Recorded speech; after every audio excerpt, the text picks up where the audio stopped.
Assalamualaikum warahmatullahi wabarakatuh. Innal hamdalillah nahmaduhu wa nasta'inuhu wa nastaghfiruh wa na'udzu billahi min shururi anfusina wa sayyiati a'malina may yahdihillahu fala mudilla lahu wa may yudlil fala hadiya lahu. Asyhadu an la ilaha illallah wahdahu la syarika lahu wa asyhadu anna Muhammadan abduhu wa rasuluhu. Allahumma salli wa sallim ala nabiyyina Muhammadin wa ala alihi wa sahbihi ajma'in. Ya ayyuhalladzina amanu taqullaha haqqa tuqatih wa la tamutunna illa wa antum muslimun. Amma ba'd, fa inna asdaqal hadithi kitabullahi wa khairal hadi hadi Muhammadin sallallahu alaihi wa ala alihi wasallam wa syarral umuri muhdatsatuha wa kullu muhdatsatin bid'ah wa kullu bid'atin dhalalah wa kullu dhalalatin finnar. Jamaah sekalian rahimani wa rahmakumullahu taala, alhamdulillah kita hadir kembali di majelis yang mubarak ini, tentunya dengan segenap limpahan nikmat yang Allah Subhanahu wa taala berikan kepada kita. Maka tidak ada yang layak dan tidak ada yang berhak untuk kita puji melainkan Allah Subhanahu wa taala yang memberikan kepada kita segenap karunia-Nya. Dengan segenap karunia-Nya itu Allah Subhanahu wa taala di antaranya menghadirkan kita di majelis yang mubarak ini. Semoga majelis kita mendatangkan keberkahan dalam kehidupan kita, memberikan rahmat, mendatangkan ampunan dari sisi Allah Subhanahu wa taala, dan lebih dari itu semuanya menjadikan ilmu kita sebagai ilmu yang bermanfaat. Amin ya rabbal alamin. Taib jamaah sekalian rahmani rahmakumullahu taala, mari kita lanjutkan pembahasan kita dari membaca kitab Al-Wajiz fi Fiqh Sunnah wa Kitabil Aziz karya Syekh Abdul Azim Badawi Al-Khalafi hafizahullahu taala, yang kita sekarang sampai pertemuan terakhir ya, kita telah membahas tentang sifat haji Nabi SAW dengan membaca hadis Jabir yang panjang yang berisi tentang bagaimana Rasulullah SAW berhaji. Yang kemudian dari hadis yang panjang tersebut diambillah rukun-rukun, syarat-syarat, ya sunnah-sunnah dan seterusnya. Ya, yang nanti ini akan menjadi pembahasan kita, yang ini merupakan kesimpulan hukum dari hadis Jabir radhiyallahu taala anhu yang panjang tersebut dan juga hadis-hadis yang lainnya. Qala al-Imam An-Nawawi rahimahullah, berkata Imam Nawawi rahimahullahu taala fi syarhi Muslimin. Ini saya lupa apakah sudah dibaca atau belum. Wa huwa haditsun 'azimun mustamilun 'ala jumalin minal fawaidi. Ini adalah hadis yang agung yang mencakup sejumlah faidah yang banyak.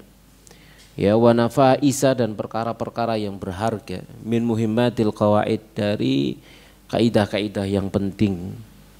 Qala al-Qadi, berkata al-Qadi, katakalaman nasu ala ma fi minal fiqhi, manusia telah berbicara tentangnya, ya, fikih yang ada di dalam hadis tersebut.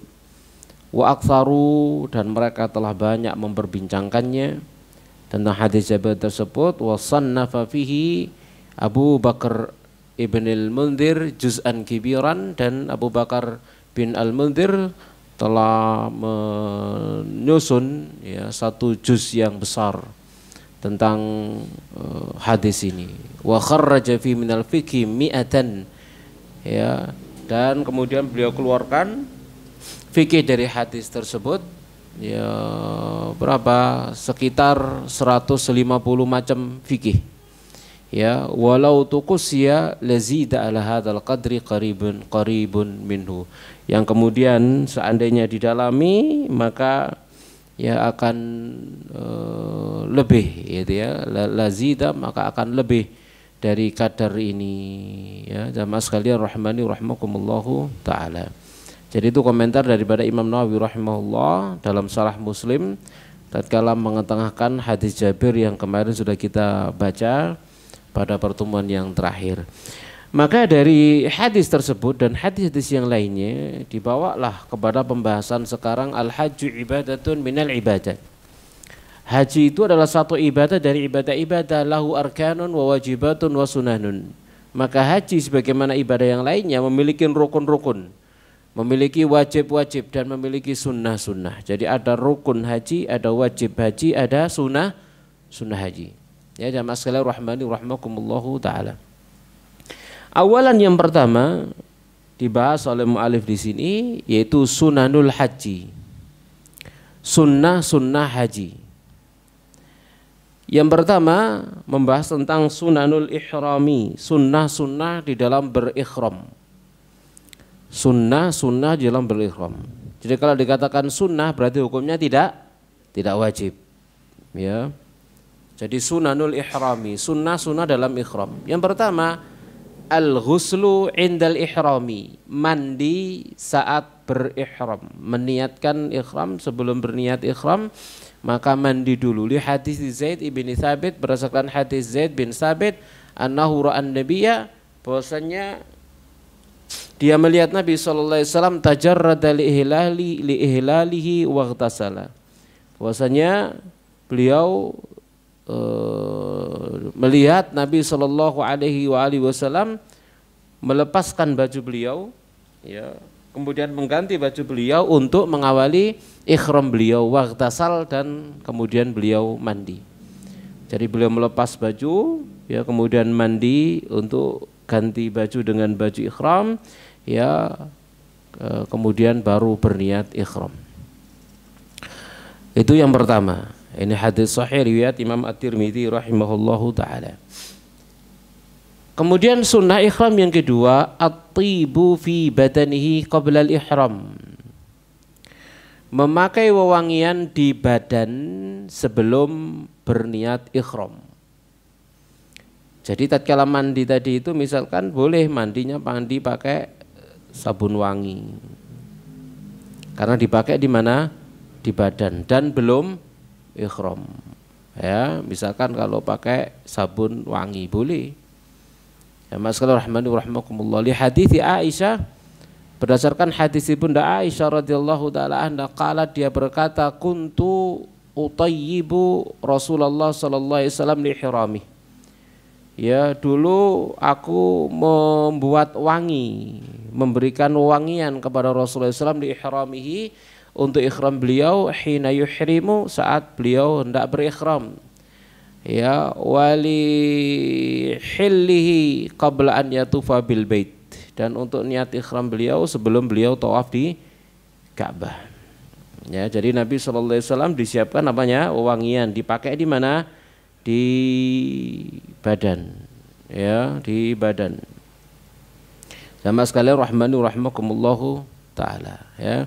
Jadi Nabi sallallahu alaihi wasallam itu disiapkan, ya, untuk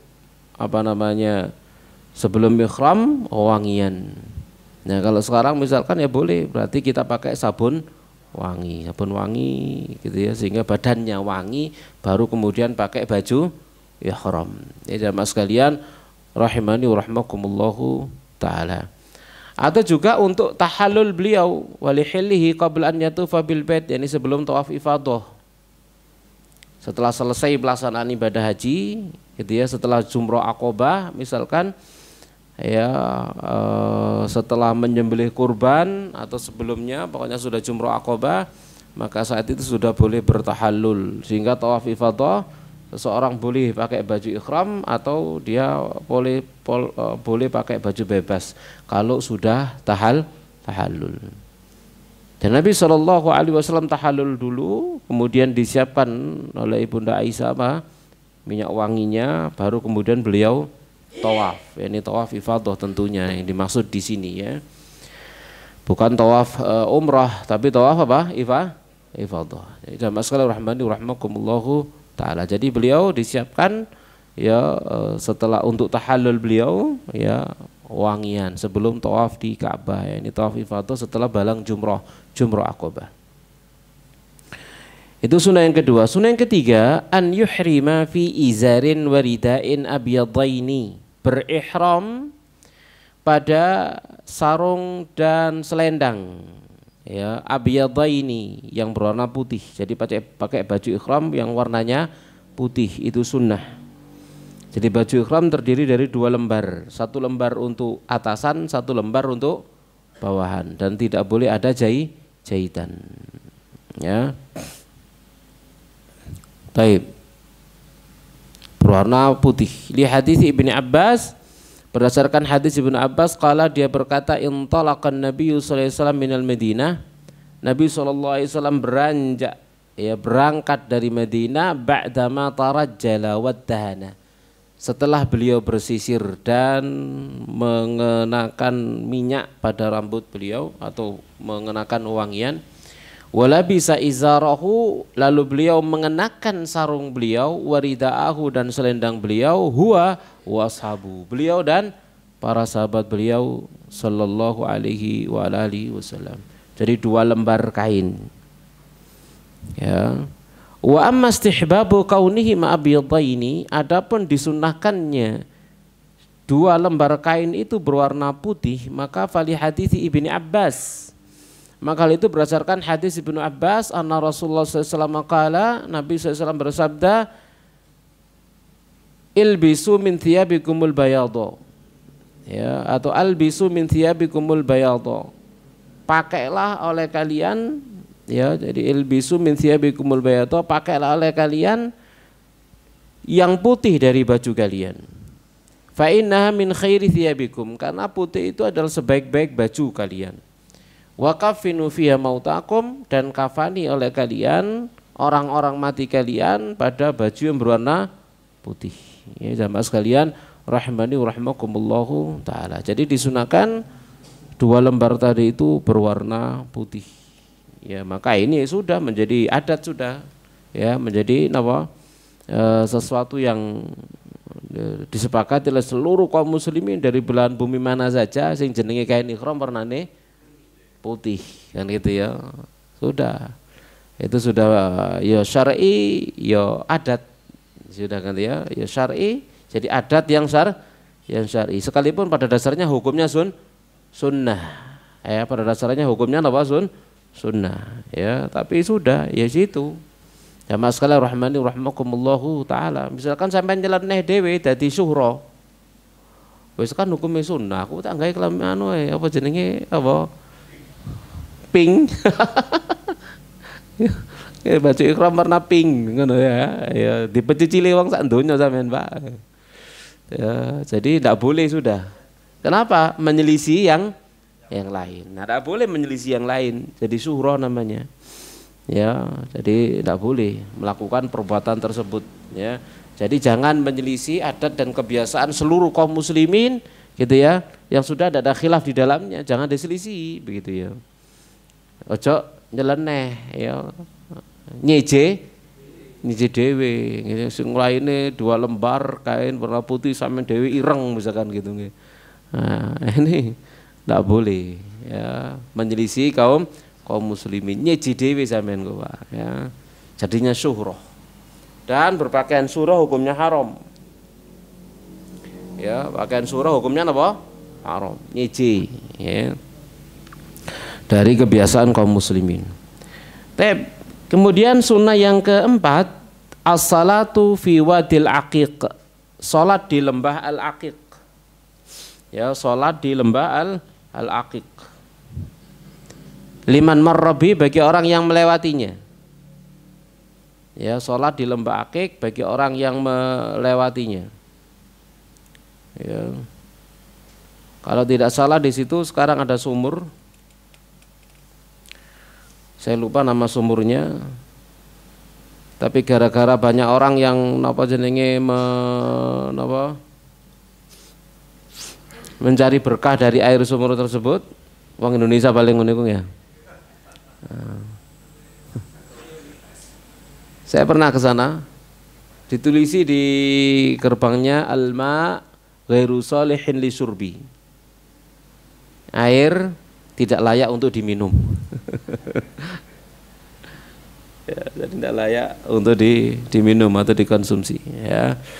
Jadi sholat di lembah aqiq, ya, kalau bagi mereka yang melewati. Kalau tidak melewati ya sudah, ya, kaurungan yo gak rondi gini kan gitu ya. Ya semelo ae kelompoke, ojo napa misa repot. Ya sudah ikut dengan kelompoknya. Sama sekali rahmani rahmakumullahu taala. Jadi kalau bisa ya, kalau bisa dan tahu tempatnya. Ini berdasarkan hadis Umar, kala dia berkata, sami'tu Rasulullah, aku mendengar Rasulullah SAW biwadil aqiqi yaqul, di lembah Al-Aqiq beliau berkata, atani lailata atin min rabbi, tadi malam datang seorang yang datang kepada aku ya, utusan dari Tuhanku. Faqala, lalu dia berkata, salli fi hadzal wadi al mubarak, salatlah kamu di lembah yang diberkahi ini. Wa qul, dan ucapkan umratun fi hajjatin, umrah pada haji. Ya jamaah sekalian rahimani rahmakumullahu taala ya. Taib. Jadi yang keberapa ini? Keempat ya. Salat di lembah Al-Aqiq. Yang kelima, sunnah yang kelima, raf'u sauti bitalbiyah, meninggikan suara saat bertalbiyah. Ya, jadi bertalbiyahnya itu diangkat suaranya, labbaik Allahumma labbaik, labbaik la syarika laka labbaik, innal hamda wa ni'mata laka wal mulk la syarika lak. Itu dikeraskan. Laki-laki tapi ya. Kalau perempuan enggak, laki-laki dikeraskan, perempuan enggak. Perempuan didengar sendiri. Kalau laki-laki dikeraskan. Berdasarkan hadis As-Sa'ib bin Khalad, dia berkata, qala Rasulullah, bersabda Rasulullah SAW, atani Jibrilu fa'amarani an amur ashabi. Jibril datang kepada aku lalu merintah aku agar aku merintah para sahabatku an yarfa'u aswatahum bil ihlali awit talbiyah, agar mereka meninggikan suara mereka dengan bertalbiyah keras, labbaik Allahumma labbaik, dan seterusnya. Ya jamaah sekalian rahmani rahmakumullahu taala. Kenapa? Karena ini syiar. Ya, itu syiar, bukan sekedar zikir. Kalau sekedar zikir misalkan, maka lebih utamanya sir, kan gitu ya. Misalkan sekedar zikir ya pelan, tapi ini ada syiar ya. Ada syiar dan suasananya tersendiri begitu. Jamaah sekalian rahmani rahmakumullahu taala, di mana mendengar jutaan orang datang ke Mekah, mereka semuanya bertalbiyah labbaik Allahumma labbaik dan seterusnya ya. Ini pemandangan yang luar biasa. Jadi itu adalah syiar. Jadi keras, dikeraskan suaranya. Ini hadis sahih riwayat Tirmidzi, Abu Daud dan Ibnu Majah. Ya. Walidzalika kan ashabu Rasulillah, dan untuk itulah adalah para sahabat Rasulullah SAW yasrukhuna biya surahan. Jadi mereka teriak dengannya dengan sebenar-benarnya apa? Teriakan. Ya. Jadi berteriak dengan sebenar-benarnya teriakan. Ya, waqala Abu Hazim, dan berkata Abu Hazim, kan ashabu Rasulillah idza ahramu, adalah para sahabat Rasulullah SAW jika mereka berihram, lam yablughu rawha'a hatta tubahha aswatuhum. Jadi kata siapa tadi ini? Kata Abu Hazim rahimahullahu taala. Jadi sahabat Rasulullah sallallahu alaihi wasallam itu lam yablughu rawha, tidaklah sampai mereka di rawha, hatta tabuha, hingga serak napa aswatuhum, suara-suara mereka. Berarti gak mandek-mandek oleh talbiyah sampai serak gitu ya. Lawang kan cerik-cerik berarti kan gitu ya. Jadi talbiyahnya teriak-teriak keras untuk kaum laki-laki sampai serak ya. Jadi mereka belum sampai di tempat yang namanya rawha, melainkan suaranya sudah serak. Ya, jamaah sekalian rahmani rahmakumullahu taala. Nah talbiyah ucapannya jelas semua hafal nggih. Labbaik Allahumma labbaik, labbaik la syarika laka labbaik, innal hamda wa ni'mata laka wal mulk la syarika lak. Ya, ini dibaca saat napa? Sudah pakai baju ihram, berniat untuk umroh, berangkat menuju kota Mekah ya. Durung tutuk sithik kene wis talbiyah labbaik Allahumma labbaik. Nah, ini gak ngerti nyentuh sopo ya. Yang berikutnya, wa yastamirul hajju, Dan orang yang berhaji melanjutkan fit talbiyati talbiyahnya hatta yarmiyal jamra al kubro, hingga mereka lempar jumroh kubro atau akobah. Ya, jadi sugro, wusto, akobah, ini kubro. Jadi pada tanggal 10 itu, ya begitu datang dari Muzdalifah, ya maka mereka langsung jumrohnya jumroh akobah, ndak ke sugro, ndak ke wusto, langsung ke akobah. Ya, langsung kemana? Ke akobah. Jadi mereka terus bertarbiyah sampai ke jumroh akobah, sampai balang jumroh di jumroh akobah. Ya. Hatta yarmiyal jamroh al akobah. Li hadis Ibnu Abbas, berdasarkan hadis Ibnu Abbas, anna Nabi sallallahu alaihi wasallam ardafal fadla. Nabi membonceng al fadl. Fa akhbara al fadlu annahu lam yazal yulabbi hatta ramal jamroh. Maka Fadl memberitakan bahwasanya beliau SAW tiada hentinya bertalbiyah sampai lempar jumroh. Talbiyah terus sampai lempar jumroh akobah. Ya sama sekalian rahimani wa rahmakumullahu ta'ala. Setelah jumroh akobah sudah berhenti, tidak ada talbiyah. Yang ada takbiran. Kenapa? Hari raya. Ya, sudah selesai. Ya sudah, selesai habis jumroh akobah, kemudian boleh untuk bertahallul. Setelah itu kan menyembelih kurban atau tawaf ifadah, berangkat ke Makkah. Jamaah sekalian rahmani rahmakumullahu taala, wala ba'sa bi an yakhlita talbiyata bi ghairiha minal azkar, dan tidak apa-apa mencampur talbiyahnya dengan zikir-zikir yang lain, tidak apa-apa. Ya, jadi labbaik Allahumma labbaik labbaik la syarika lak labbaik dan seterusnya, kemudian dia berzikir dengan zikir yang lain, sembuh sakarepe, tidak ada ketentuan. Berdasarkan hadis Ibnu Mas'ud, dia berkata kharajtu ma'a Rasulillah, aku keluar bersama dengan Rasulullah SAW, fama taraka talbiyata, maka beliau tidak meninggalkan talbiyah hatta rama jamratal aqabah, hingga beliau lempar jumroh akobah, illa an yakhlitaha bitakbirin au tahlilin, kecuali hanya beliau mencampurnya dengan takbir dan tahlil, berarti maknanya adalah diiringi dengan zikir yang lain boleh. Ya jamaah sekalian rahimani rahmakumullahu taala. Ya, ini hadis hasan riwayat Ahmad, ya, dan juga riwayat Imam At-Tahawi, ya. Sama sekalian rahimani rahmakumullahu taala. Sampai di sini bayangannya jelas kira-kira yang disunahkan ini, ya. Yang keenam, at-tahmid wa tasbihu wa takbiru qabla al-ihlal. Bertahmid, bertasbih, bertakbir sebelum ihlal. Ya, sebelum mulai ihram. Jadi memperbanyak tahmid, tasbih, takbir sebelum memulai ihram. Berdasarkan hadis Anas, qala, dia berkata, shalla Rasulullah sallallahu alaihi wasallam. Rasulullah sallallahu alaihi wasallam salat. Wa nahnu ma'ahu bil Madinati, sementara kami bersama dengan beliau di Madinah. Az-zuhra arba'an, salat zuhur 4 rakaat di Madinah karena mau safar. Safarnya sebelum salat.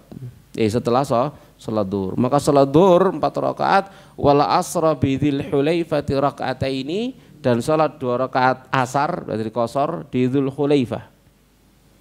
Thumma bata biha hatta asbaha, lalu beliau nginap di Dzul Hulaifah sampai subuh. Thumma raqiba hatta stawat bi alal baida, ya, kemudian beliau naik kendaraan sehingga berdiri tegak di atas al-baida, yakni nama kendaraan beliau. Hamidallaha, kemudian beliau bertahmid memuji Allah, wasabbaha wa kabbara, bertasbih dan bertakbir, thumma ahalla bihajjin wa umratin, lalu meniatkan haji dan umrahnya. Ya, jadi sebelum berniat ikhram tadi memperbanyak tahmid, tasbih dan takbir. Alhamdulillah, subhanallah, Allahu akbar. Dia baru kemudian berniat untuk berihram. Jadi memperbanyaknya. Ya, jamaah sekalian rahmani rahmakumullahu taala. Ini hadis sahih riwayat Bukhari, Abu Dawud, ya. Kemudian yang ketujuh, ya, termasuk bagian dari sunnah-sunnah ihram adalah al-ihlalu mustaqbilal qiblah, meniatkan ihram dengan menghadap ke arah kiblat. Ya, tatkala meniatkan ihram dengan membaca labbaik Allahumma hajjan, labbaik Allahumma umratan, atau di labbaik Allahumma umratan mutamatti'an lil haji, itu niatnya maka sambil menghadap ke arah kiblat. Berdasarkan hadis Nafi', dia berkata, kana Ibnu Umar, adalah Ibnu Umar radhiyallahu taala anhuma, idza shalla bil ghadati bidil hulaifati, tatkala dia salat subuh, ya, di Dzul Khulaifah, amara birakhilatihi, dia perintahkan kendaraannya, faruhilat, lalu dia naiki, tsumma raqiba, kemudian mengendarai, fa idza stawat bi, jika sudah duduk di atas kendaraannya, istaqbalal qiblata qa'iman, lalu beliau menghadap ke arah kiblat sambil berdiri, tsumma yulabbi, lalu beliau bertalbiyah, wa za'ama anna Rasulullah SAW fa'ala dzalik, dan beliau mengeklaim bahwasanya Rasulullah SAW melakukan yang demikian. Jadi meniatkannya sambil menghadap ke arah kiblat. Ya, jamaah sekalian rahmani rahmakumullahu taala. Jadi itu sunnah-sunnah dalam berihram. Paham insyaallah? Kira-kira paham gambarannya? Kan ini pengajian bayangno. Ini namanya bayangno, ya opo ngene iki. Wis nglakoni ora iso. Taib yang berikutnya sunanu dukhuli Makkah, sunnah masuk Makkah. Sunnah masuk Makkah. Masih kaitannya dengan berikhram sebenarnya, ya, tapi saat masuk Mekah nomor 8, 9, 10. Tadi kan 7 terakhir, ya.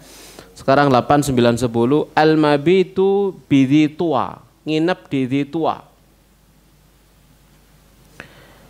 Wal irtisalu lidukhuli Makkah, lalu mandi untuk masuk Makkah.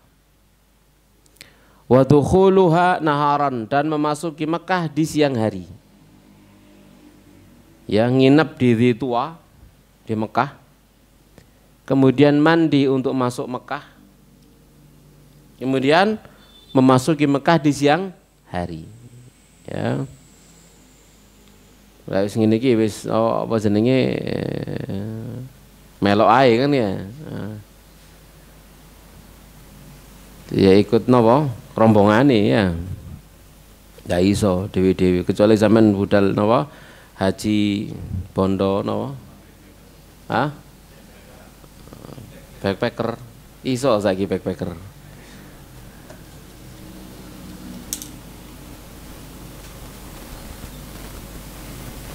Nggak bisa, ya.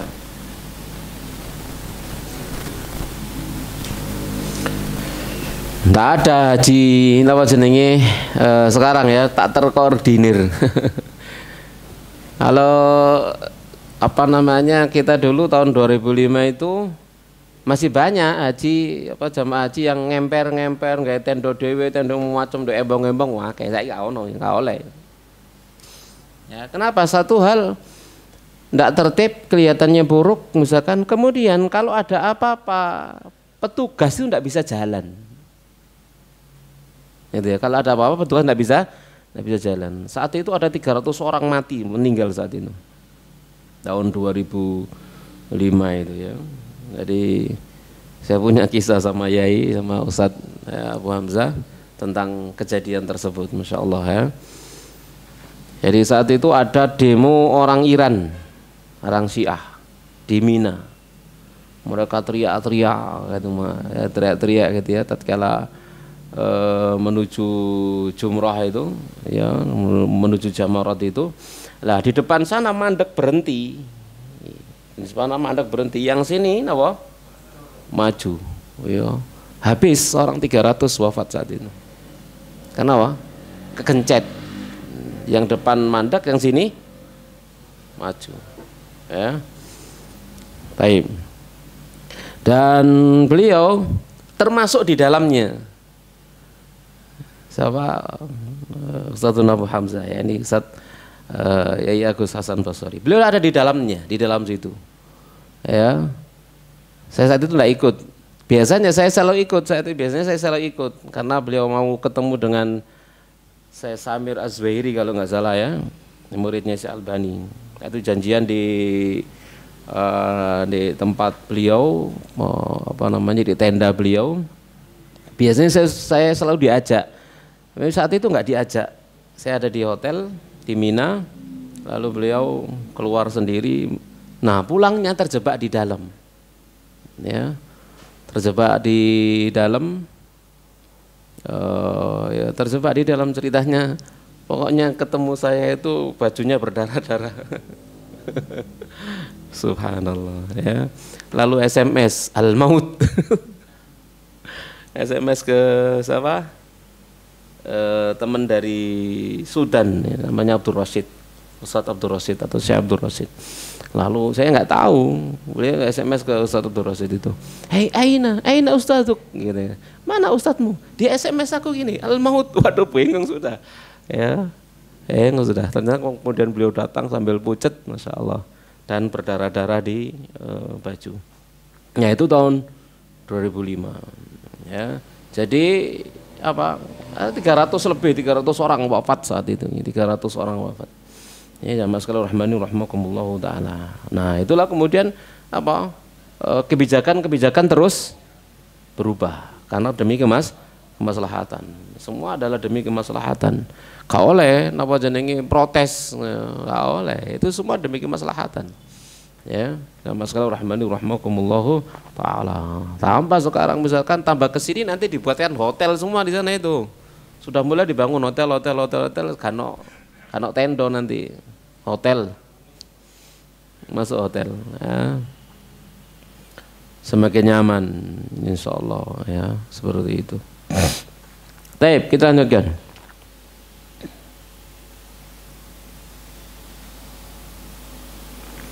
Mana tadi ya?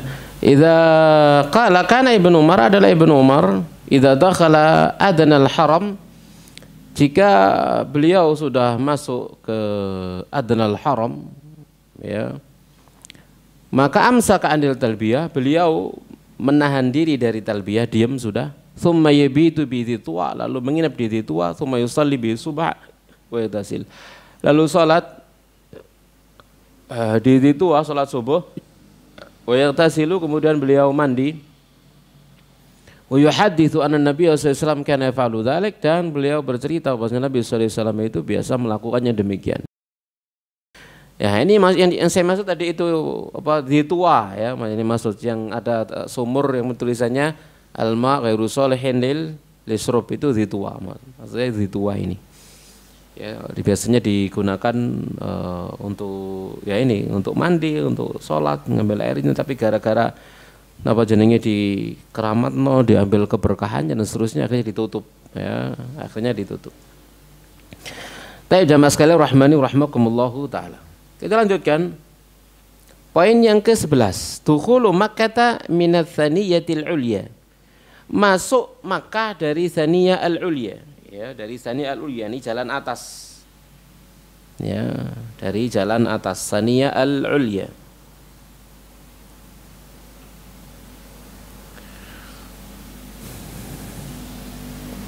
Yang itu nanti kalau sekarang tembusannya ya jujuk ke Mas'a. Jujuk ya. Jujuk ke Mas'a ya, tempat apa jenenge tempat sa'i. Ya, jujuk ke Mas'a ini tempat sa'i itu.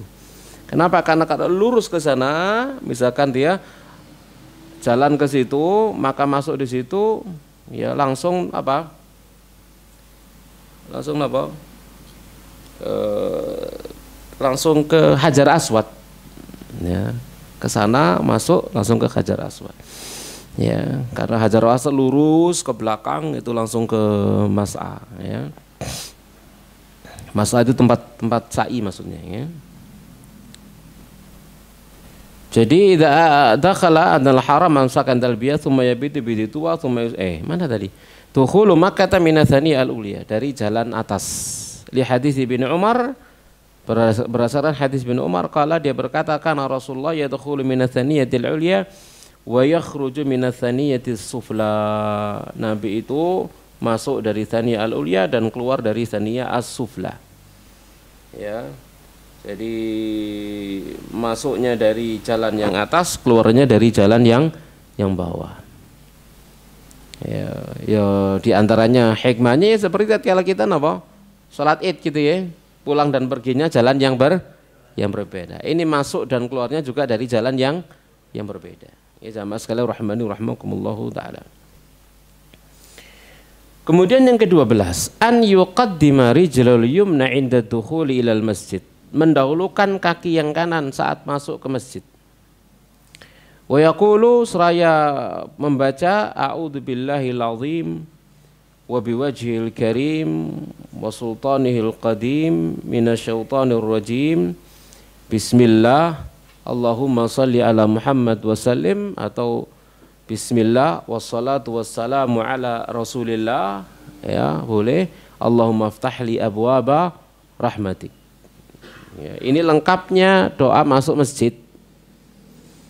Biasanya jenengan maca sing pundi? Langsung Allahumma aftahli abwaba rahmatik. Lengkapnya tadi itu ta'awud, bismillah, salawat, baru doa. A'udzubillahil azim wa biwajhil karim wa sultanil qadim minasyaitonir rajim. Bismillah wassalatu wassalamu ala Rasulillah. Allahumma aftahli abwaba rahmatik. Itu doa lengkap masuk masjid. Ya. Lengkapnya masuk masjid seperti itu. Jadi a'udzubillahil azim, aku berlindung kepada Allah zat yang maha agung. Wa biwajhil karim, dan dengan wajahnya yang maha mulia. Wa sultanihil qadim, dan kerajaannya, kekuasaannya yang dahulu. Ya. Minasyaitonir rajim, dari setan yang terkutuk. Bismillah, dengan menyebut nama Allah, dan semoga selawat dan salam tercurah kepada Rasulullah. Allahumma aftahli abwaba rahmatik, ya Allah bukakan untukku pintu-pintu rahmatmu. Ini doa tatkala kita masuk masjid. Ya sekalian rahmani rahmakumullahu taala. Namun setan selalu menggoda. Gimana caranya agar hamba-hamba Allah ini lupa dari zikir itu? Sekarang kita tanya pada diri kita ini kenapa sering lupa, kenapa sering ingat? Nah itu, ya ini kan kebaikan besar kan gitu ya. Nah kita sering dilupakan oleh setan. Ya masuk masjid tok lo wis ngelamun wisan gitu ya. Durung mlebu salat. Masuk masjid tok lo wis ngelamun, lali katin donga. Lali semua orang melu bleng gitu. Itu durung donga rek gitu ya. Ya kita sering tahu begitu, sering enggak? Sering. Ya, mas kalau rahmani rahmakumullahu taala, karena setan terus mengganggu kita bagaimana caranya agar kita lupa dan tidak mendapatkan kebaikan tersebut.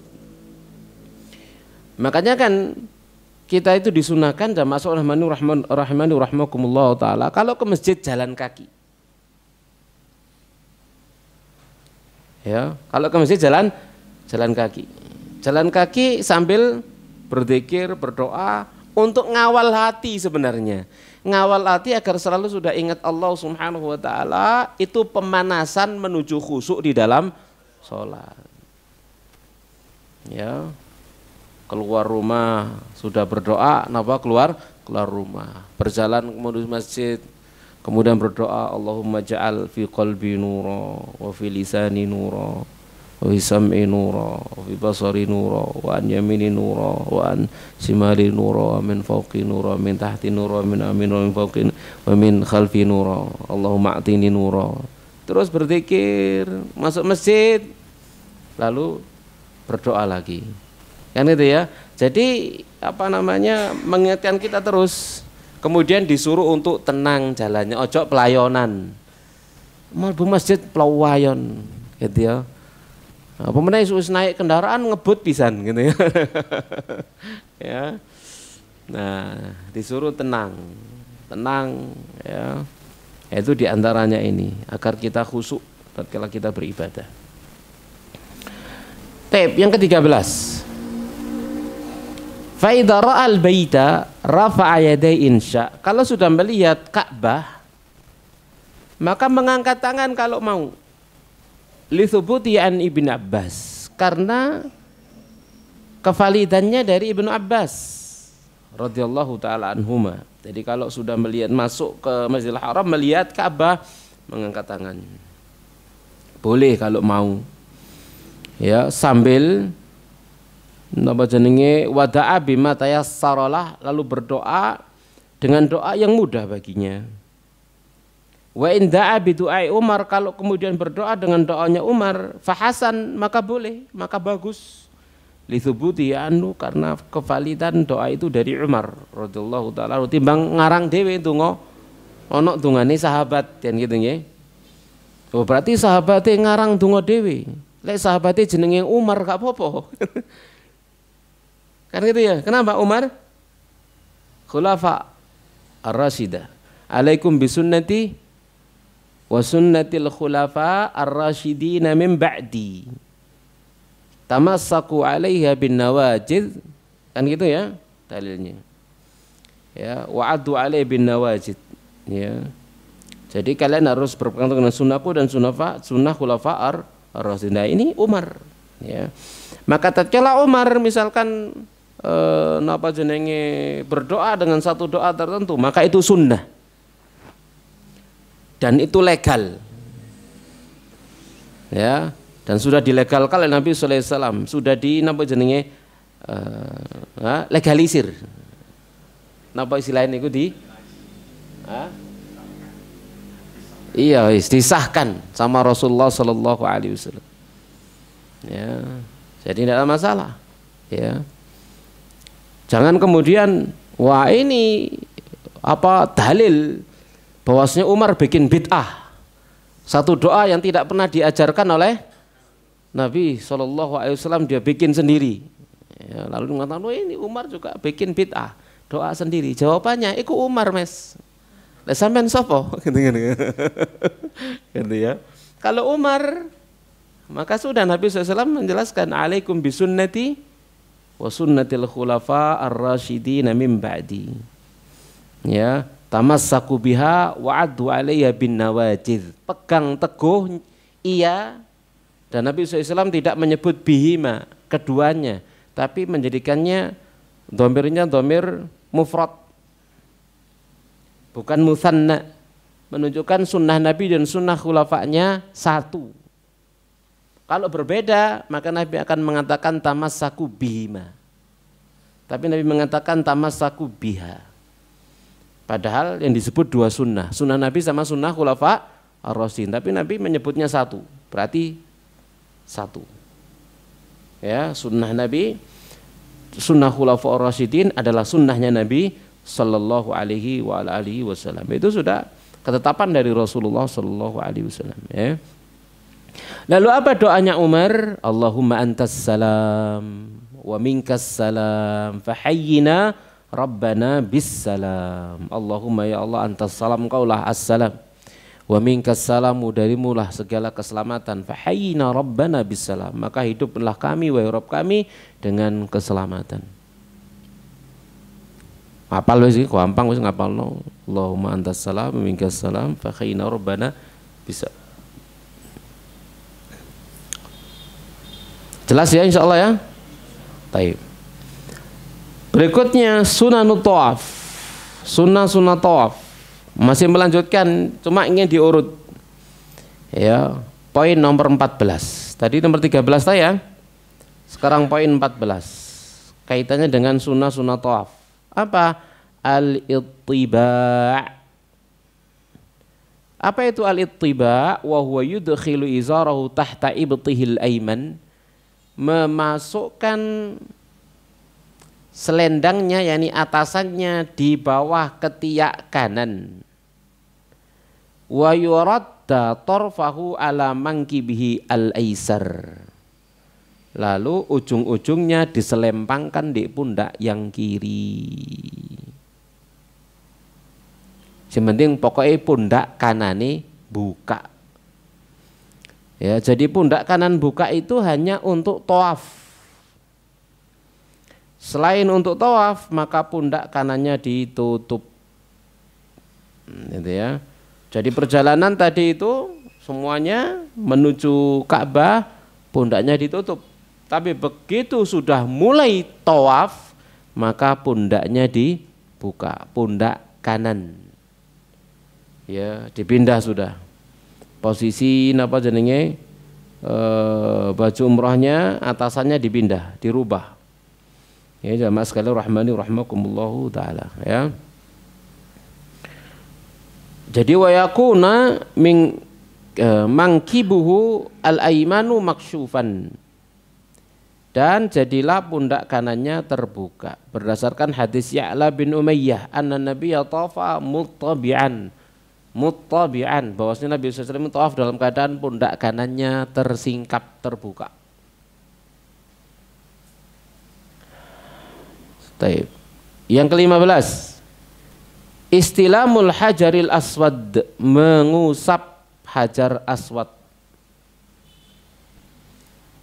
Li hadits Ibnu Umar, berdasarkan hadis Ibnu Umar, qala raaitu Rasulullah SAW hina yaqdumu Makkah, saat beliau mendatangi Makkah, idza stalama ruknal aswad, jika beliau itu menyentuh mengusap rukun hajar aswad, awwala ma yatufu, ya, pertama kali beliau itu tawaf. Jadi kalau bisa menyentuhnya maka disentuh. Ya, lengkapnya kalau bisa mencium maka dicium, kalau tidak bisa mencium maka tangannya disentuh, sentuhkan ke mengusap ke hajar aswad atau tangannya dicium. Kalau tidak bisa maka dengan mengisyaratkan dengan tangan bismillah Allahu akbar tanpa tangannya dicium. Ya, nama sekolah mani rahmakumullahu taala ya. Jadi itu sunnah-sunnah di dalam tawaf ya. Kemudian yakhubbu salasata atwafin minas sab'i, lalu pada 3 putaran pertama dari tawaf itu lari-lari kecil. Jadi tawaf kan 7 kali, 3 putaran yang pertama lari-lari kecil. Khusus untuk laki-laki, kalau perempuan enggak. Ya, karena napa? Pemandangan yang beda oleh wedok napa? Ada lari-lari kecil. Maka enggak.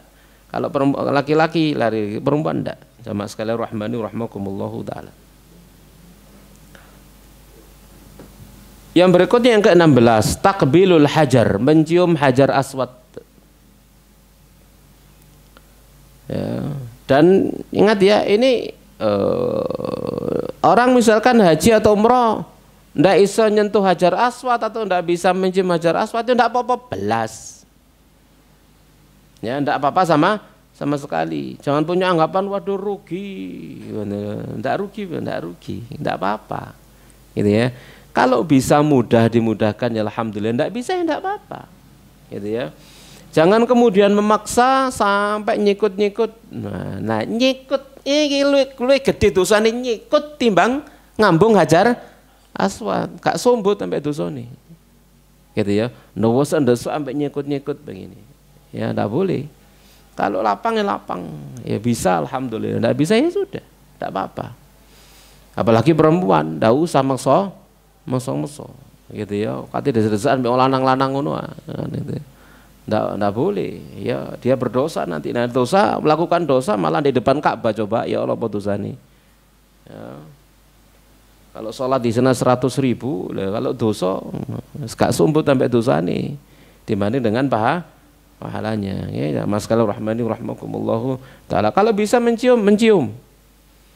Berdasarkan hadis Zaid bin Aslam dari bapaknya, dia berkata, raaitu Umar bin Al-Khattab, aku pernah melihat Umar bin Al-Khattab qabbala al-hajar, mencium hajar aswad. Wa qala, lalu beliau berkata, laula anni raaitu Rasulullah qabbala kama qabbaltuka. Seandainya aku tidak melihat Rasul menciummu, aku tidak akan nyium kamu. Jadi menciumnya itu bukan karena hajarnya, tapi karena ta'budiyah. Bukan karena hajarnya misalkan punya aura. Waduh, aura apa lalu kalau dicium langsung masuk ke dalam tubuh orang yang menciumnya.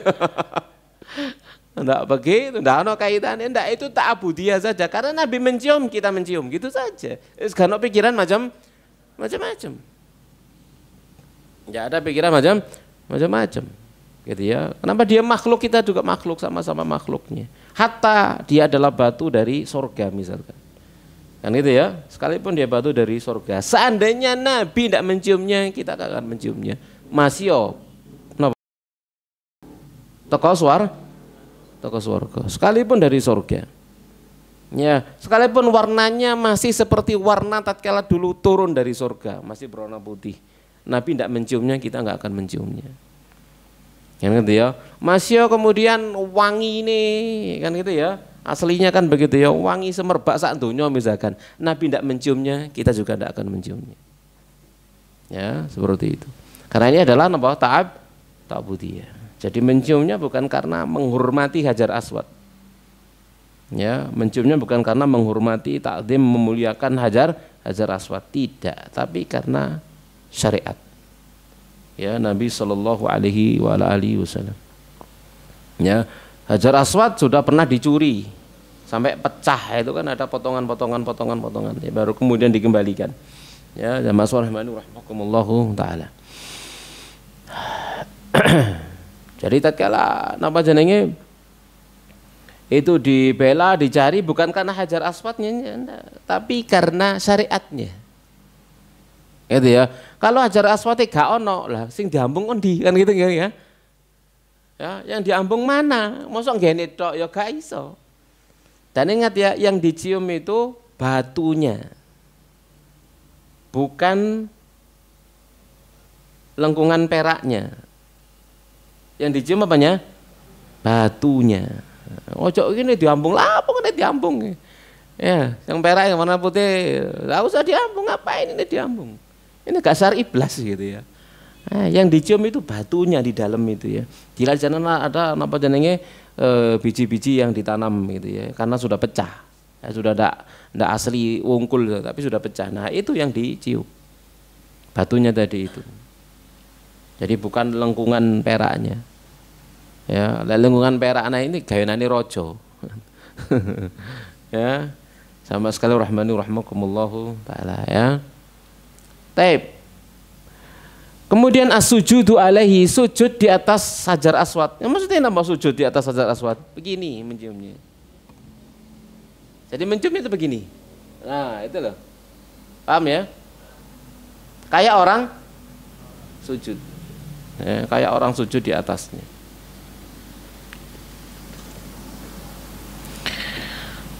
Ra'aitu Umar bin Khattab, pada hadis Ibnu Umar, ra'aitu Umar bin Khattab qabbala al-hajar. Aku melihat Umar bin Khattab mencium Hajar Aswad wa sajada alai, dan sujud di atasnya. Maksudnya ya tadi itu, menciumnya duduk mau sujud enggak. Jadi menciumnya sambil begini menciumnya, kayak orang sujud. Ya. Summa ada, lalu beliau kembali, faqabbala wa sajada alaihi, menciumnya dan sujud di atasnya. Summa qala hakadha ra'aitu Rasulullah, lalu dia berkata, demikianlah aku melihat Rasulullah sallallahu alaihi wa alihi wasallam. Poin yang ke-18, at-takbiru indar rukni, bertakbir saat rukun. Ya, bertakbir saat rukun. Ya. Ini rukun Hajar Aswad. Li hadits Ibnu Abbas, berdasarkan hadis Ibnu Abbas radhiyallahu taala anhu, tawafan Nabi sallallahu alaihi wasallam tawaf bil bait, di Ka'bah, ala ba'irhi, di atas onta beliau. Jadi kalau dulu naik onta boleh, tawaf sambil naik onta, mana apa-apa. Lah saiki unta iso apa sampean gawe, terus apa sing ngijini mlebu unta niku. Enggak boleh kalau sekarang sudah, enggak boleh ya. Atau pakai sepatu roda.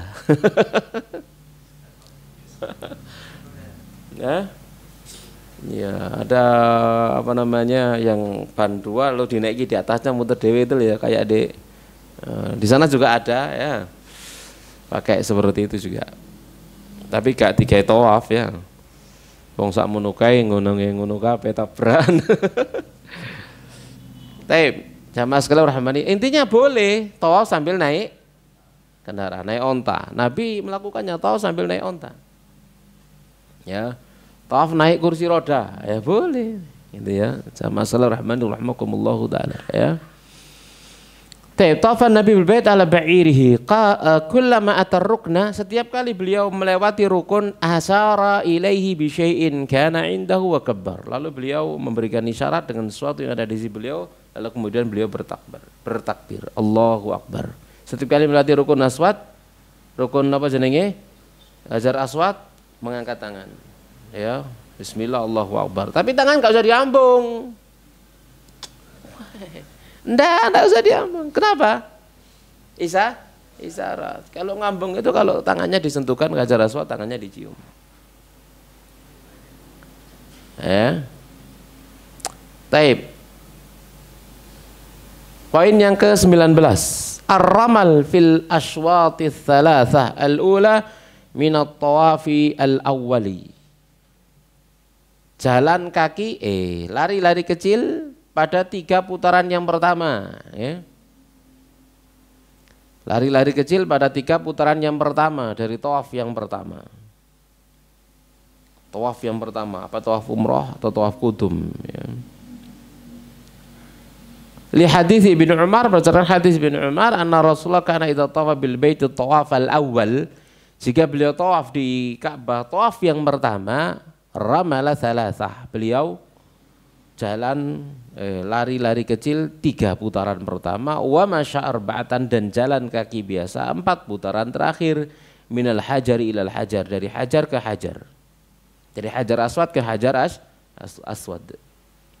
Ya, jadi sunnah lari-lari kecil pada 3 putaran yang pertama. Tapi ingat ya, itu untuk kaum laki-laki. Kalau umroh jelas, kalau haji itu pada tawaf yang pertama. Tapi kalau pada tawaf ifadah enggak, sudah jalan semua.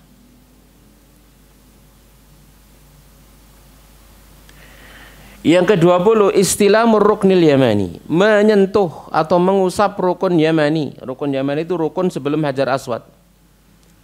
Itu disunahnya diusap kalau bisa. Kalau tidak bisa, tidak ada isyarat. Tidak perlu diisyaratkan ke rukun yamani. Ya. Li hadits Ibnu Umar, lam aran nabiyya yastalim minal baiti illa ruknaini al-yamaniyaini. Aku tidak pernah melihat Nabi SAW mengusap bagian dari Ka'bah kecuali 2 rukun.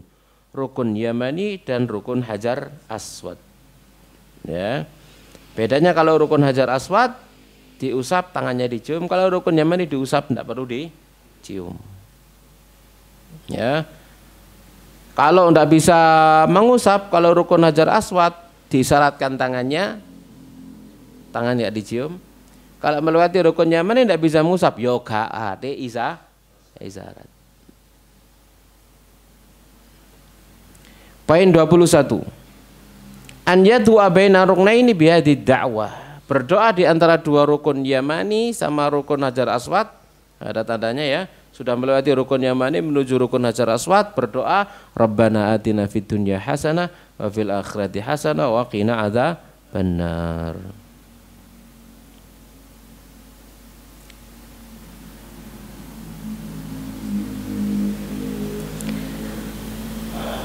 Yang kedua, 22. Salat raka'ataini ba'da tawafi khalfal maqam. Salat 2 rakaat setelah tawaf di belakang makam Ibrahim. Jadi salat sunnah tawaf 2 rakaat di belakang makam Ibrahim kalau bisa. Kalau tidak bisa, di mana saja dari Masjidil Haram boleh. Berdasarkan hadis Ibnu Umar, dia berkata, qadima Rasulullah SAW datang, fatafa bil baiti sab'an, lalu tawaf di Ka'bah 7 kali putaran. Tsumma shalla khalfal maqami rak'ataini, lalu salat 2 rakaat di belakang makam Ibrahim. Wa tafa baina Safa wal Marwah, lalu beliau tawaf di antara Safa dan Marwah. Wa qala laqad kana lakum fi Rasulillahi uswatun hasanah. Sungguh telah ada pada diri Rasul itu suri tauladan yang baik. Ya, jadi sholat 2 rakaat di belakang makom Ibrahim. Makom itu bukan makam, makom itu nggon ngadeg, tempat berdiri. Ya, itu dulu adalah anjang aja nih. Ya, Iya, jenenge apa? Sing biasa digawe tukang kate menek ndukur. Andang. Cuma teko watu. Kok anjang-anjang ya, andang ya. Nah, gitu ya. Jadi naik ke atas batu itu untuk masang bata. Jadi Ismail ya bawa batu diberikan kepada Nabi Ibrahim ya, kemudian Nabi Ibrahim masang. Ya. Seperti itu. Maka disebut maqamu Ibrahim, tempat berdirinya Nabi Ibrahim, bukan makam Nabi Ibrahim. Maqam. Kemudian yang ke-23, an yaqra indal maqami qabla salati, membaca di sisi maqam sebelum salat, wattakhidhu mim maqami Ibrahim musalla. Dibaca sebelum salat, wattakhidhu mim maqami Ibrahim musalla, lalu salat 2 rakaat. Kemudian wa an yaqra'a fi raka'ataini, dan membaca pada 2 rakaat tersebut al-kafirun wal ikhlas. Surat al-kafirun, surat al-ikhlas. Rakaat pertama al-kafirun, rakaat kedua surah al-ikhlas. Berdasarkan hadis Jabir anna Rasulullah SAW lamma intaha ila maqam Ibrahim alaihissalam, tatkala beliau sudah sampai di maqam Ibrahim alaihissalam, qara'a wattakhidhu min maqami Ibrahim musalla. Ya, lalu beliau membaca ayat ini, wattakhidhu min maqami Ibrahim musalla, thumma shalla raka'atain, lalu salat 2 rakaat, wa kana yaqra'u fihima, dan beliau membaca pada 2 rakaat tersebut qul huwallahu ahad wa qul ya ayyuhal kafirun. Sampai sini jelas? Hah? Bayangnone lo jelas nggih? Baik. Ini kan mengaji khayal, menghayalkan oh ngene gitu ya. Sing wis tahu oh wis ro gambarane gitu ya. Tapi sing durung tahu ya apa tok ae. Sama juga dulu saya ngisi pengajiannya ini, khatam kitab ini, tapi saya belum haji. Ya jelas sih ya apa gitu ya. Gak napa jenenge? Gak real, soalnya durung tahu ngelakoni. Tapi wis tahu ngelakoni, wis apa namanya? Ya sudah semakin paham gitu ya. Baca dulu kita mengajarkan apa jenenge lari-lari kecil di antara 2 tanda hijau. Oh, apa maksudnya kan gitu ya. 2 tanda hijau iki opo? Saya masih ingat itu ngisi di mana panggil pengajian ibu pas bahas haji iki opo maksudnya gitu ya. Ya. Oh, ternyata setelah sampai di sana lampu hijau. Oh, iki maksudnya kitab itu. Baik. Nah, semoga kita semua bisa sampai sana haji dan umrah insyaallah taala. Baik. Yang berikutnya. Yang ke-24. Iltizamu ma baina rukni wal bab. Ya, iltizamu ma baina rukni wal babi bi an yad'a sadrahu wa wajhahu wa dira'aihi alaihi. Yaitu apa? Menetap nempel maksudnya antara rukun Hajar Aswad dengan pintu Ka'bah, menempelkan badan dengan menempelkan dadanya, wajahnya dan 2 lengannya di antara Hajar Aswad dengan pintu, makanya disebut multazam, enggon nempel. Nah, nempel apa gantung, Mbak? Iya, bukan di pintunya, antara pintu dengan Hajar Aswad, bukan pintunya, kan gitu ya.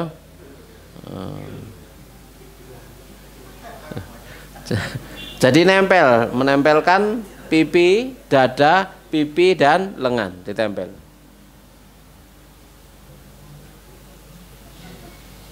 Baik. Itu kalau bisa. Kalau bisa, enggak bisa ya enggak apa-apa. Enggak bisa ya enggak apa-apa. Baik ya.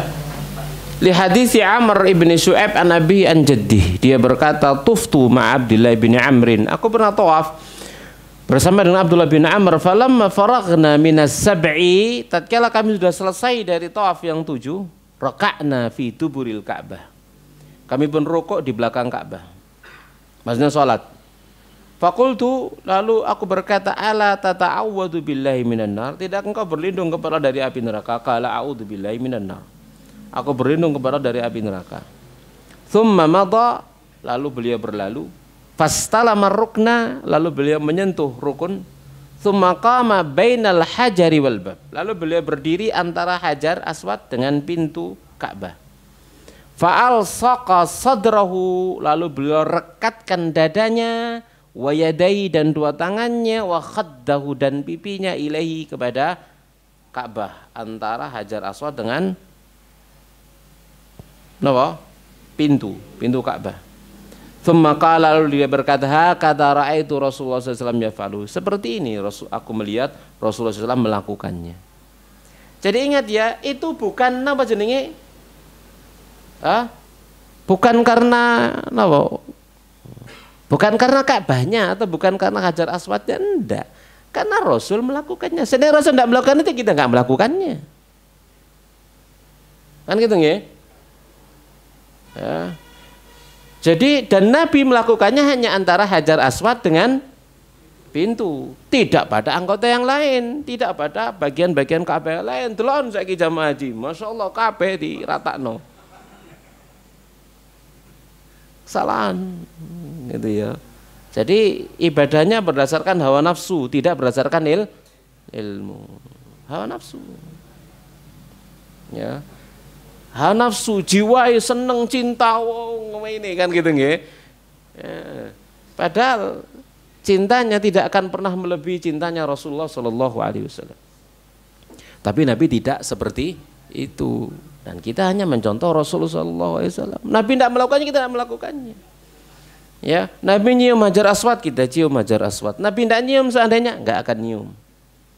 Ya, Nabi hanya merekatkan lengan, pipi, dan dadanya di antara Hajar Aswad dengan pintu. Ya kita hanya di situ, tidak pada tempat yang lain. Itu saja.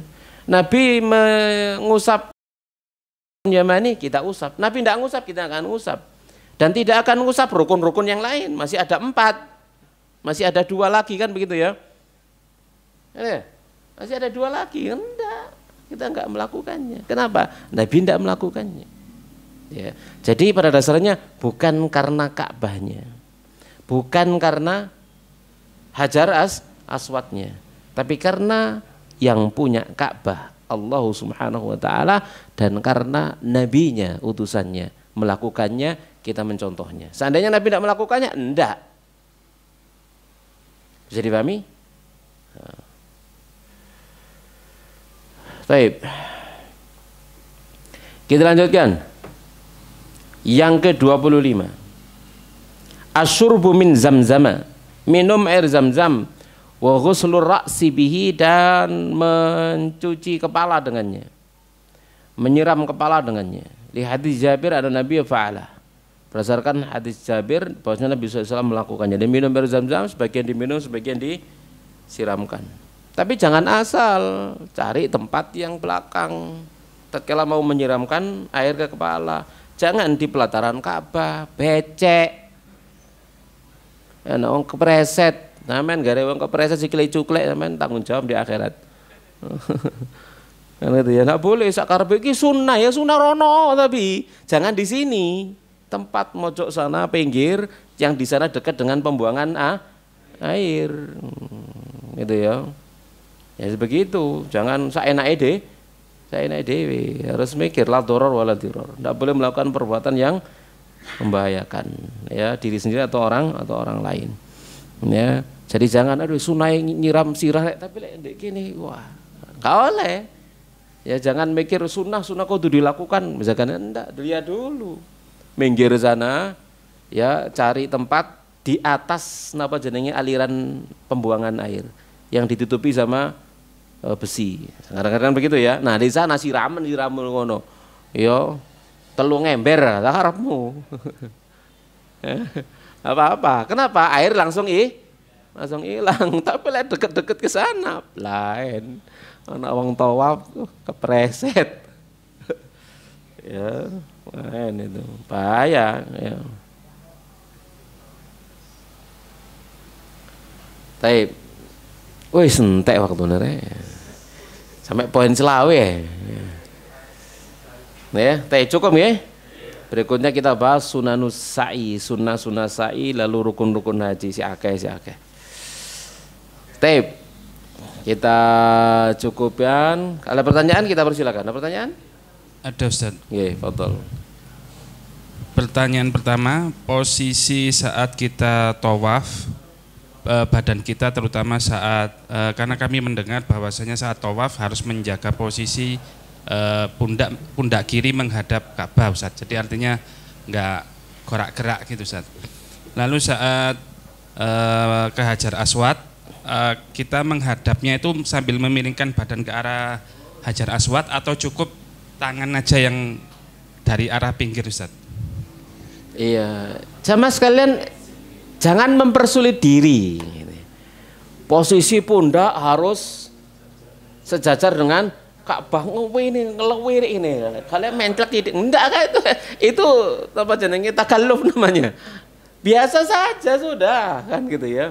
Lalu tatkala ke mengawali tawaf misalkan bismillah Allahu akbar, apakah harus menghadapkan wajahnya ke Ka'bah atau ini ana diatur ngono. Ya. Terserah ya, bebas, mudah. Hadatin yusrun. Agama ini mudah ya. Kita berjalan bismillah Allahu akbar gitu ya. Mbok iki menclek krono sih. Enggak diatur, nggih. Baik. Allah a'lam bishawab. Nah, mengenai yang di antara pintu Multazam tadi Ustaz, yang di Multazam tadi.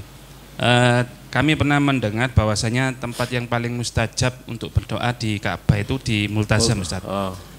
Bolehkah menyengaja untuk datang ke Multazam itu setelah tawaf sunnah Ustaz, bukan setelah pas waktu tawaf umroh? Karena kalau ketika tawaf umroh kan kesulitan Ustaz, karena posisinya sedang berikhram dan sebagainya. Ya. Ke Multazam tadi itu setelah sholat tawaf, kemudian minum air zam-zam, lalu ke sana ke Hajar Aswad untuk menciumnya atau menyentuhnya, lalu ke Multazam.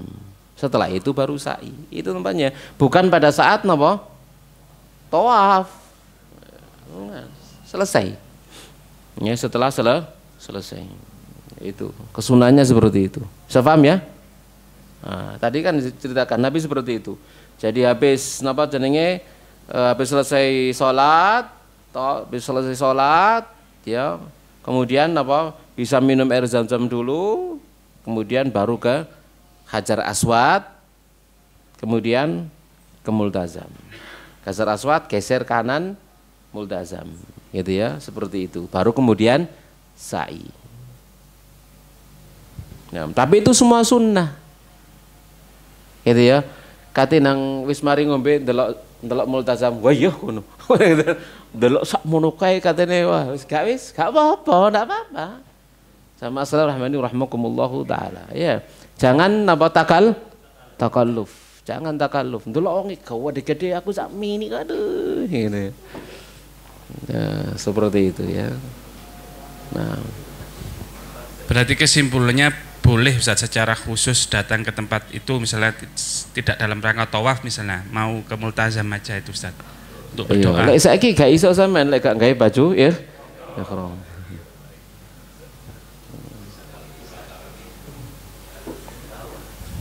Nah, pertanyaan berikutnya, saat kita meminum Hajar Aswad, benarkah ada dalil sahih boleh dilakukan sambil berdiri? Ulangi Pak, minum Hajar Aswad ya?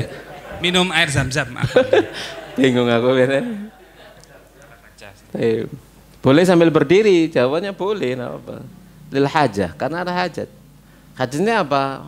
Rame. Hajatnya rame. Kalau bisa duduk gitu ya, enggak apa-apa. Iya. Nah. Karena Nabi SAW juga pernah dilihat minum sambil berdiri tatkala minum air Zam-Zam. Nah, itu lil hajah, karena hajat. Dan ucapan itu muqaddam alal fi'il. Ucapan lebih didahulukan daripada perbuatan. Jadi kalau Nabi SAW memerintahkan ya apa namanya la tashrab qa'iman, jangan minum sambil berdiri, misalkan semacam itu qaul. Maka itu yang menjadi pegangan. Hukum asal minum itu duduk, tidak berdiri. Tapi kalau kemudian Nabi SAW kok ternyata dilihat berdiri minum air Zam-Zam, maka pasti ada ilah, ada alasan. Ya, pasti ada alasan.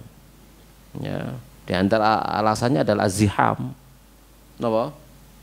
Apa ya, atau alasan yang lain. Nggih. Pertanyaan berikutnya, apakah ada keutamaan tertentu di bawah talang emas di Ka'bah, Ustadz? Karena kami pernah melihat waktu hujan banyak orang menerima siraman airnya itu, Ustadz, dari talangnya itu, Ustadz. Apakah ada keutamaan khusus dari talang emas? Ya, jawabannya tidak ada. Ya, air yang mengalir dari talang emas misalkan ya tidak ada. Ya jamaah sekalian rahmani rahimakumullahu taala. Tapi kalau orang-orang itu niatnya adalah tabarukan dengan air hujan, boleh. Karena air hujan itu mubarak. Tapi bukan karena talang emasnya, tapi karena air hujannya. Karena air hujan itu mubarak. Haditsu ahdin min indi rabbih. Dia baru saja datang dari sisi Tuhannya. Ya. Makanya tatkala ada hujan, maka kita boleh hujan boleh. Kenapa? Ndak. Yakin ndak ngerges. Pokoknya sampean langsung dari langit airnya. Ojo mancun dek talang. Lek mancun talang men kena campur kotorane macam-macam. Tapi kalau langsung dari langit ndak. Anak saya kalau hujan tak kusuruh keluar. Ndak ada ceritanya kemudian habis hujan-hujan kemudian masuk angin. Nemu barok. Dan keluar sana, hujan-hujan ini berkah. Tapi ingat, jangan di bawah talang. Kalau sudah bawa talang itu terkontaminasi. Opo ae kan di talang ngono ya? Ono bekase tikus, bekase nyambe munggah talang ngono ya. Macam-macam ngono wis. Jangan dari talang. Ya, jangan dari apa jenenge genteng turun itu misore kono geres apa jenenge banyune gede misalkan. Oh, jadi penyakit itu. Tapi yang langsung dari langit itu mubarak. Aja wedi udah nggerengges awake dhewe. Ndak. Jadi kalau ada hujan saya selalu nyuruh anak-anak untuk hujan-hujan. Tapi itu pesannya. Tidak ada ceritanya kemudian habis hujan lalu sakit. Nah. Pertanyaan berikutnya, apakah ada sunahnya sholat di dalam Hijr Ismail, Ustadz? Seperti yang apakah termasuk dalam rangkaian umrohnya maksudnya? Sholat di dalam Hijr Ismail tidak ada bagian dari umroh. Tidak punya bagian dari umroh. Sholat di Hijr itu hukumnya sama dengan sholat di dalam Ka'bah karena dia adalah bagian dari Ka'bah. Ya, hukumnya sama dengan sholat di dalam Ka'bah. Ya, apakah ada keutamaan khusus sholat di dalam Ka'bah? Wallahu a'lam, saya nggak pernah tahu. Fadilah keutamaan khusus gitu loh ya. Ya, jadi kalau sholat di Hijr menghadap kemana? Sakarepe. Kenapa? Karena di dalam Ka'bah. Sakarepe. Ada prono muter ini sakarepe bebas. Ya, kenapa hukumnya sama dengan sholat di dalam Ka'bah. Nah. Pertanyaan berikutnya, jika kita sudah pernah berumroh dan umroh tersebut tentu kita niatkan untuk diri sendiri, kemudian kita umroh berikutnya, mana yang lebih utama, kita umroh untuk yang belum pernah diumrohkan atau tetap mengulang umroh kita sendiri, Ustadz? Karena kami pernah mendengar bahwasanya ketika kita mengumrohkan orang, pahalanya itu untuk orangnya, sedangkan kita tidak dapat pahalanya, Ustadz.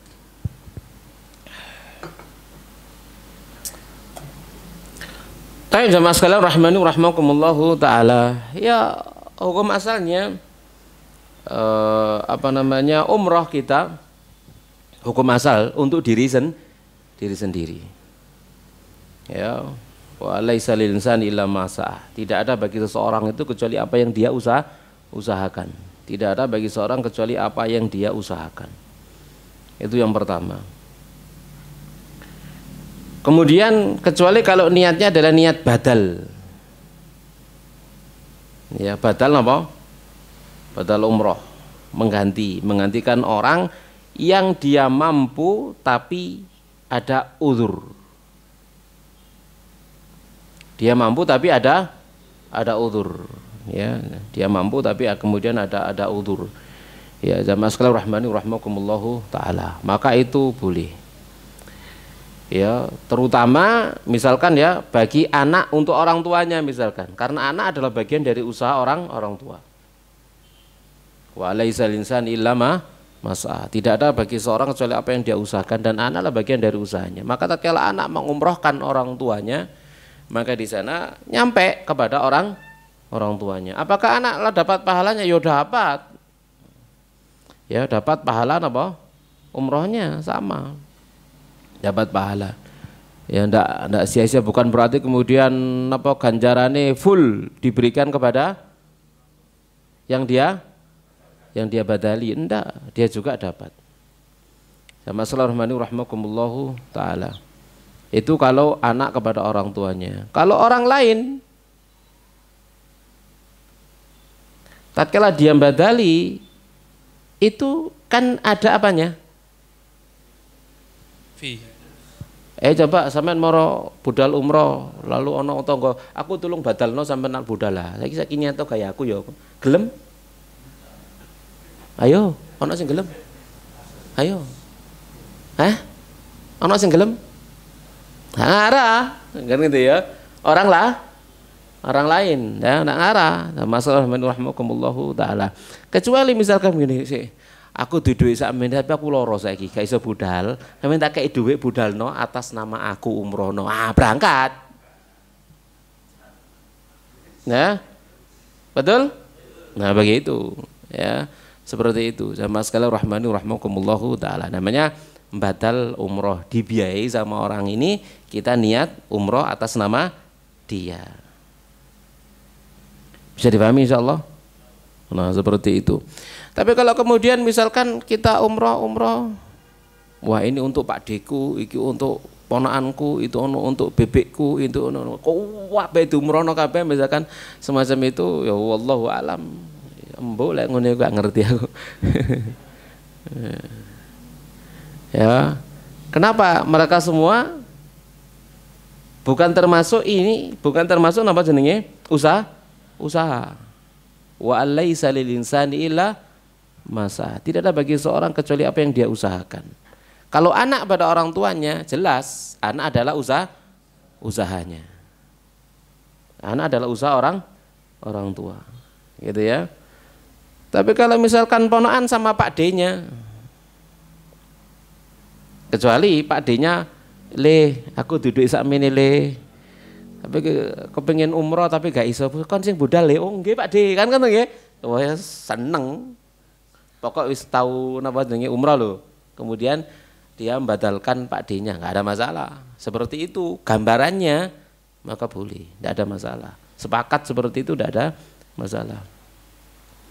Tapi kalau kemudian sudah sampai di sana, hari pertama umroh untuk dirinya, hari kedua umroh untuk ibunya, hari ketiga umroh untuk bapaknya, hari ketiga untuk hari keempat kakeknya, 9 hari umroh ping 9, gak ngerti aku. Melok pendapatnya sapa lek sing ngene iku. Gak paham saya. Ya, wabe dulure diborong kabeh gitu ya. Sehari umroh 2 kali, 9 dino, 18. Gak ngerti saya kalau seperti itu. Wallahu a'lam. Ya. Berarti kesimpulannya tadi Ustadz, kalau kita sudah pernah umroh, kemudian umroh lagi Ustadz, berangkat dari sini. Nggih Ustadz. Berarti lebih utama kita sambil ngumrohkan orang tua Ustadz. Dapat 2 pahala Ustadz untuk orang tuanya dan kita gitu. Bukan diniatkan sendiri terus gitu Ustadz. Iya, ini caranya. Sudah pernah umroh, lalu ada saudara, kita punya uang, ada saudara belum umroh, berangkatkan dia. Gitu ya. Pahalanya double. Ya dapat pahala umroh jelas karena kita yang punya harta, lalu pahala silaturahim. Sama dengan sedekah. Sedekah pada orang lain sama sedekah pada keluarga lebih betul ke keluarga. Nah, seperti itu. Ya, itu kalau pengen apa jenenge hitung-hitungan apa ganjaran ya begitu gitu ya. Tapi lek hitung-hitungannya seneng-senengan delok Ka'bah maneh. Nah, ya beda meneh. Dal dhewe. Ya. Seperti ada apa namanya para salaf dulu berangkat haji, lalu di tengah perjalanan mendapati seorang ibu yang lagi masak, keluar aroma daging. Ditanya, masak apa? Dia menjawab, bagi saya halal, bagi Anda haram. Ternyata masak tikus. Kenapa? Ndak ono makanan lagi. Sedikit ono kabeh dunyane, beres PNKB, bagaimana bekal untuk ibadah haji, dia pulang. Haji kita sampai di sini. Begitu. Mulai pulang dia. Haji kita sampai di sini. Ya, karena hitung-hitungannya napa? Ganjaran. Duduk berangkati. Hitungannya adalah pahalanya, bukan berangkatnya. Seperti itu. Paham insyaallah ya? Jadi kadang-kadang orang-orang itu apa namanya hitung-hitungannya berangkati, malah dadi gaya-gayaan. Gaya-gayaan ping piroan apa umroh. Gaya di surong bolak-balik duwe adik. Kan ya, misalkan punya adik, punya saudara, punya keponakan, misalkan itu gak tahu rukun belas, wis gak ngereken belas. Ya, ini jadinya gaya-gayaan. Hitungannya adalah hitungan pahala, bukan gaya-gayaan. Ya, masalah rahmatullahi taala. Seperti itu. Dan memang Nabi SAW mengatakan tabi'u bainal apa namanya haji wal umroh. Al umroh tu ilal umrohti, umroh satu ke umroh yang lainnya mukafiratun. Ya memperbanyak umroh bagus, tapi juga harus memperhatikan siapa orangnya, kerabatnya dan seterusnya. Nah, Allah alam bisawab. Baik, sudah selesai dari ruangan, ada yang bertanya mungkin silakan.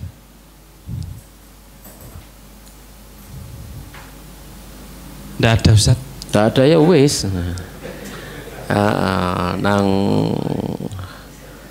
Nang pondok ngajar soalnya. Tapi demikian kita akhiri wassallallahu ala nabiyina Muhammadin wa ala alihi washabihi ajma'in. Subhanakallahumma bihamdik asyhadu an la ilaha illa anta astaghfiruka wa atubu ilaik. Wassalamualaikum warahmatullahi wabarakatuh.